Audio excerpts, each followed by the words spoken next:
Hello everyone, and welcome back to another video on the channel. In this video we got something really stupid. Something that I thought I wasn't going to go back to, honestly. I got another ATV, but it's, yeah. So, I can already hear the comments getting really mad at me. Why'd you get another Can-Am? I thought you said Can-Am was junk. You know, that last one you had blew up, pretty much. Well, I'm going to answer a couple of questions in kind of a rapid-fire succession. Let's put some quotation marks around that because I'm not going to do a very good job at that. So real quick, this is a 2019 Can-Am Outlander 570 XMR L model. Same thing I had before, just, you know, 570. Already got the rad up top, already got the integrated snorkels, the true integrated snorkels, not the crap I was talking about in my Q&A video, which was a stupid video. Don't ever watch that. Can't see it, but it's right in here. This is the CVT exhaust. I believe this is the CVT in-tank. I think this is a CVT in-tank. And then the air in-tank is in here. I believe that's how that goes. I don't know. I haven't really ripped it apart, but that's just from my knowledge. We got 28-inch Mega Mayhems on the front and the rear, along with the aluminum wheels, whatever. And it's actually not that bad so far. It's been okay. I mean, I've only driven it like 2 feet, but it's not been too bad. It's also got the tri-mode power steering, which I finally got my first chance to actually use, which is kind of interesting, actually. And I can go more in detail about that if you guys want to. I can also do a more in-depth video on it if you guys so desire. But so let's go ahead and debunk some of my crap from older videos that I've said. In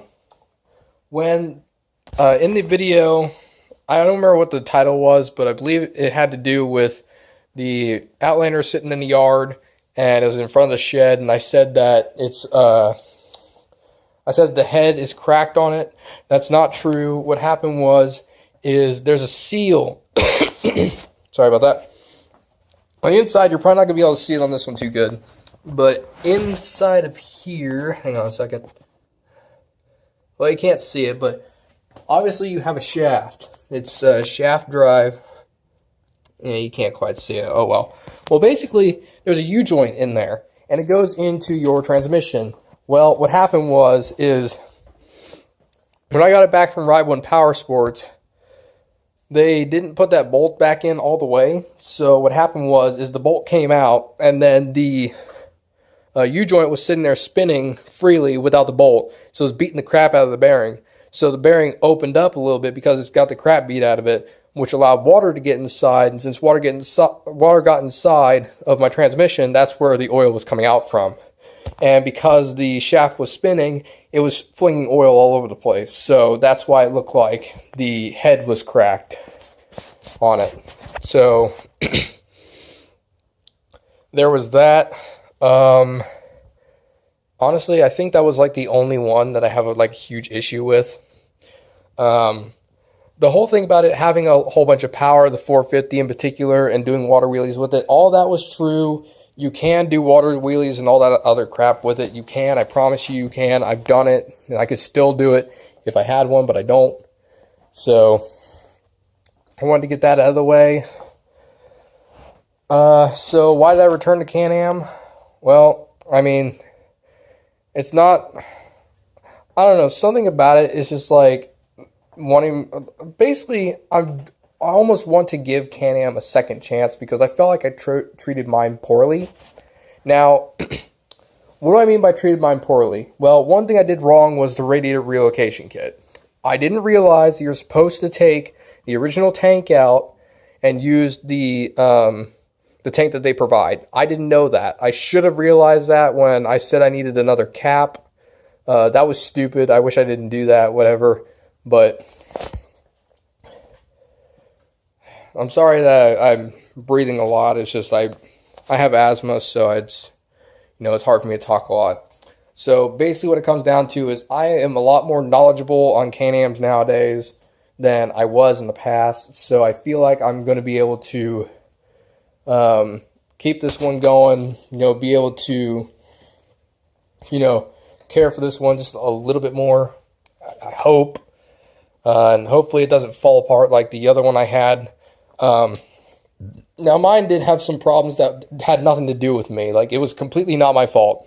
Number one was and this was the biggest one, was my fuel pump. My fuel pump, which is right here on this one, which is the same area where my last one was, that went out. And I don't know what happened. It just went out. So, you know, that was a thing.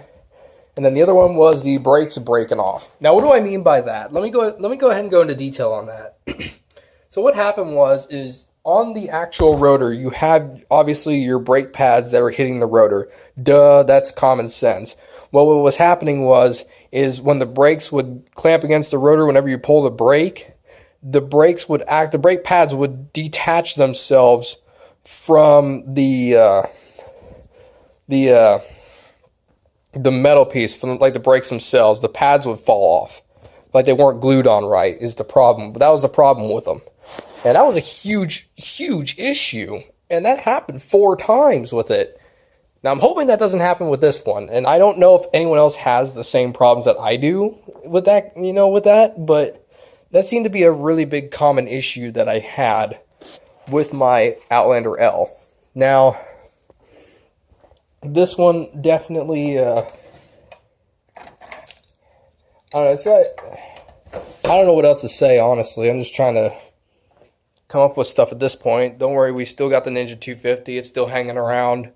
And I will explain in one video, like one riding video eventually, what happened with the court case. When I got pulled over, I will explain that. So, real quick. So we got high. So we're going to go ahead and switch the odometer over.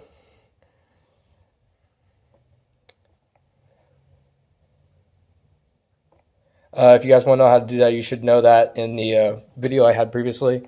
So I don't know if that says if that's supposed to be 1 mile. I think that's 1 mile, or maybe that's an hour. I don't know.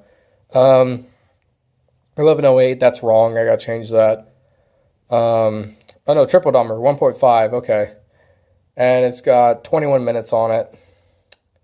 21 minutes, whatever. So it's been basically 1 mile. So, you know, it hasn't really gone very far, but it sounds pretty good for stock anyways.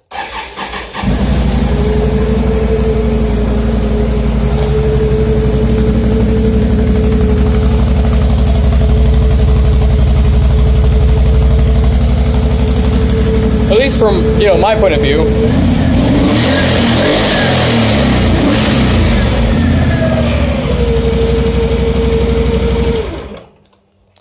So far, it's not that bad. It does pretty good.